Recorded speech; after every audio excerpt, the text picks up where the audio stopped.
Karena saya juga pernah di mana di sebuah maskapai yang kita tidak pernah dikasih makanan. Pekerjaan pilot sudah cukup berat. Ditambah lagi kita harus memikirkan bagaimana planning makan kita 5 jam, 6 jam, ataupun 8 jam kemudian tentunya.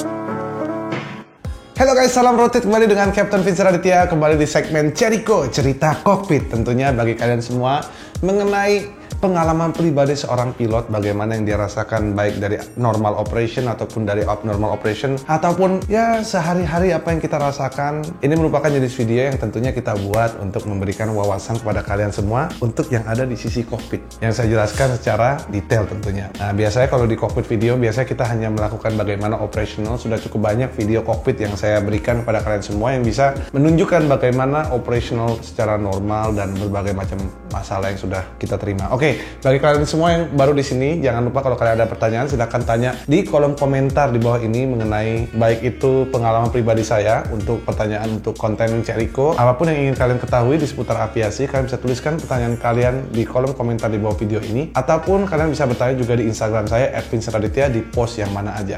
Ditunggu pertanyaannya dan jangan lupa diklik subscribe-nya untuk mendukung terus channel Captain Vincent supaya terus bisa bertahan di dunia itu. Oke, hari ini kita akan membahas mengenai makanan dan minuman yang dimakan oleh seorang pilot. Itu apa saja sih? Wow, ini pasti pada penasaran makanannya apakah western, Indonesia, ataupun snack. Sudah cukup banyak yang saya rasakan. Oke, sebelum saya sebutkan satu persatu makanan apa saja yang pernah saya makan dari berbagai maskapai sebagai pilotnya tentunya. Di sini saya akan jelaskan dari mana makanan itu kita dapatkan. Nah, biasanya sekali lagi maupun airline-nya itu di mana, itu akan tergantung pertama airline-nya itu apa dulu. Kedua, negara atau tempat atau kotanya itu lagi di mana. Ketiga, catering service mana yang digunakan. Karena sekali lagi, tiga aspek ini akan menentukan jenis makanan yang akan diberikan kepada kita. Nah, yang pertama adalah siapa airline-nya. Nah, siapa airline-nya ini akan menentukan makanan apa yang diberikan. Nah, airline-nya apakah dia memberikan dulu atau tidak. Ada maskapai yang memberikan makanan untuk kru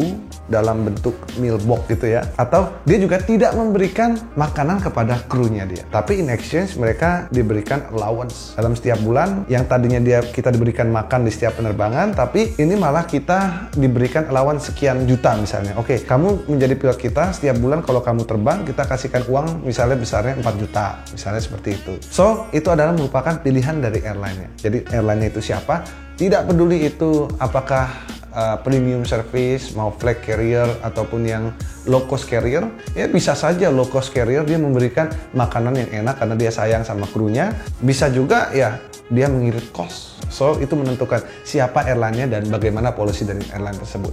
Nah, yang kedua adalah kita bahas apakah dia low cost carrier atau premium service. Nah, ini tidak bisa dikategorikan secara general ya, karena sekali lagi ini adalah policy masing-masing airline. Kita bisa menilai pada umumnya. Nah, secara general pada umumnya ya, low cost carrier tendensinya itu memberikan yang pertama, bisa saja dia tidak diberikan meal crew, dia diberikan lawan seperti yang saya bilang tadi. Itu in general. Akan tapi juga ada yang low cost carrier yang memberikan makanan seperti meal box. Tapi biasanya low cost carrier itu ciri-cirinya seperti itu karena namanya juga low cost. Dia mengoperasikan segala sesuatunya dengan cara low cost supaya harga tiket bisa dibuat sangat-sangat rendah. Itu membuat orang-orang lain pada bisa traveling tentunya. So dicari rumusnya, variabelnya apakah dengan berlangganan meal crew itu harganya lebih mahal dibanding kita daripada memberikan model semacam catering box kecil gitu. Nah, ini akan kembali lagi ke maskapainya. Tapi in general low cost carrier biasanya mereka memberikan antara lunchbox seperti itu ataupun allowance. Dan berikutnya adalah premium service airline. Seperti ya kalau di Indonesia Garuda Indonesia, terus ada Batik Air. Ini merupakan premium service airline yang memberikan service yang bisa mereka tentunya dengan koridor berapa harga yang mampu di spend untuk setiap penerbangan.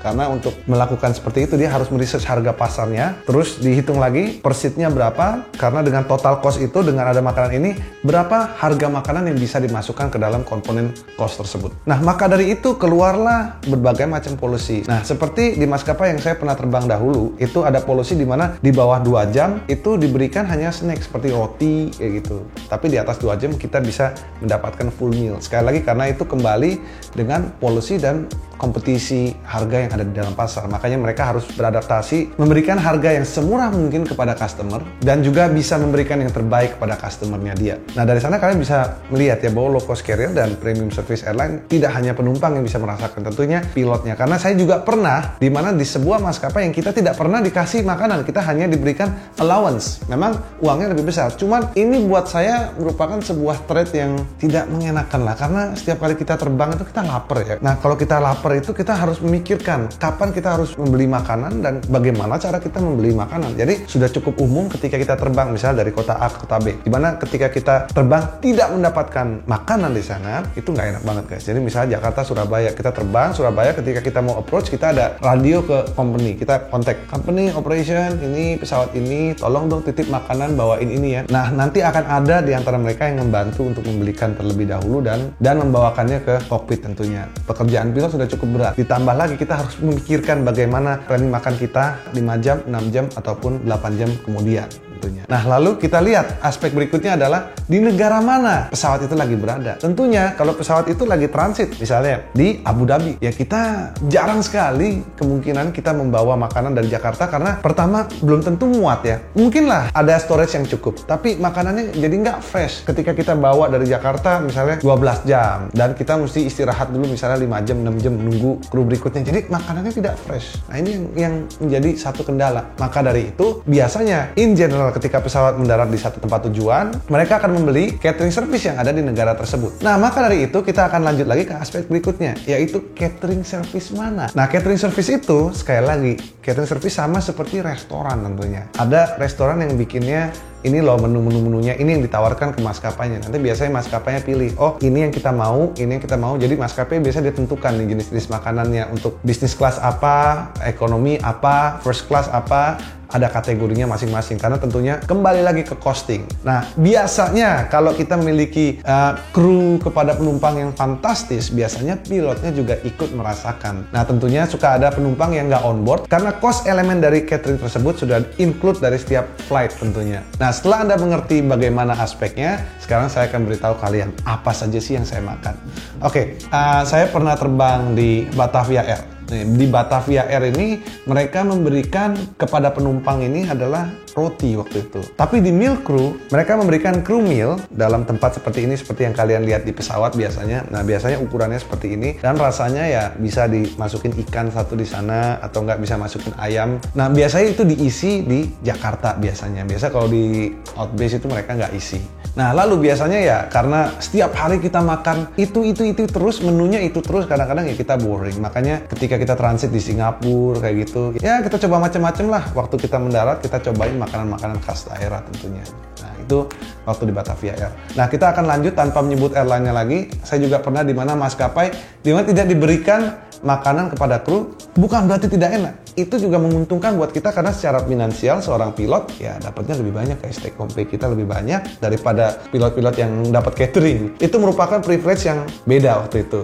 Nah, memang kita sebenarnya lebih prefer seperti itu karena terima duit lebih banyak. Tapi in the other hand, memang kita kurang mengenakan ya kita harus request ketika kita ke sana dan mikirnya itulah. Tapi anyhow both is the same lah. Kan kalau kamu nggak mau capek ya kamu ambil aja meal crew, tapi meal crew ya makanannya itu aja. Kadang-kadang kita ngelihatnya aja udah bosen gitu ya. Aduh gimana ya, males gitu loh makannya karena tiap hari makan itu lagi, sama kayak kita makan pizza dari zaman dulu sampai sekarang. Kira-kira bosen nggak? Kayak gitu kurang lebih. Nah, habis itu saya lanjut ke premium service airline. Wah, ini ada stage-nya. Waktu pertama kali keluar ini cateringnya luar biasa. Kita ada es krim Häagen-Dazs, itu ada salmonnya, ada steaknya. Wah, itu first class banget, makanan itu tidak pernah dilupakan. Itu keren banget guys. Jadi itulah informasi yang dapat saya sampaikan kepada kalian semua. Semoga video ini bermanfaat. Jangan lupa untuk hit like dan subscribe. Dukung terus channel Vincent supaya terus berkembang di dunia itu. Terima kasih guys, sampai jumpa dan salam rotik.